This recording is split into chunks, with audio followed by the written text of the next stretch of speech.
Pokémon re-releases are very wanted among the community ever since the 3DS eShop closed down, making the first two gens very difficult to play. While we're expecting re-releases for the 30th anniversary of Pokémon, like how we got 3DS Virtual Console releases on the 20th anniversary, I'm doubting we're getting anything further than the GBA. Even then, re-releases aren't guaranteed, the game corner being the biggest roadblock, especially in Europe. Also, as a Pokédex completionist, it would trigger my OCD finding out that some Pokémon might not be fully obtainable. I'm not just talking mythical Pokémon. Some Pokémon in Gen 1 can't be obtained in Gen 2 without the use of the Time Capsule. But it's easy to get the Time Capsule functionality working on Switch. Gen 3 might be impossible, but if you have all 5 Gen 3 games in one, you can complete the National Pokédex. By which I mean you don't need Lugia and Ho-Oh to get the certificate, which are locked behind GameCube games. To my knowledge, all non-mythical Pokemon can be caught in Gen 4, even without the need for PAL Park, but good luck figuring out how the Johto Safari Zone works.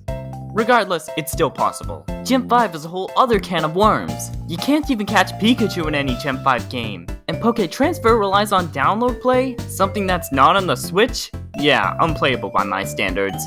That's mainly why remakes are more likely to come out than re-releases. Online features can be refined, more Pokemon can be added, the games can communicate with home mostly flawlessly, and it introduces the game to a new generation of fans, even if the definitive version is better. But let's talk about where they'll release. Last year, I've seen people say that classic Pokemon may show up on the Switch Online apps, but this year I've seen people say that it will be an individual collection, which makes sense. This makes compatibility with home much more likely, even if you can't transfer your Pokemon back.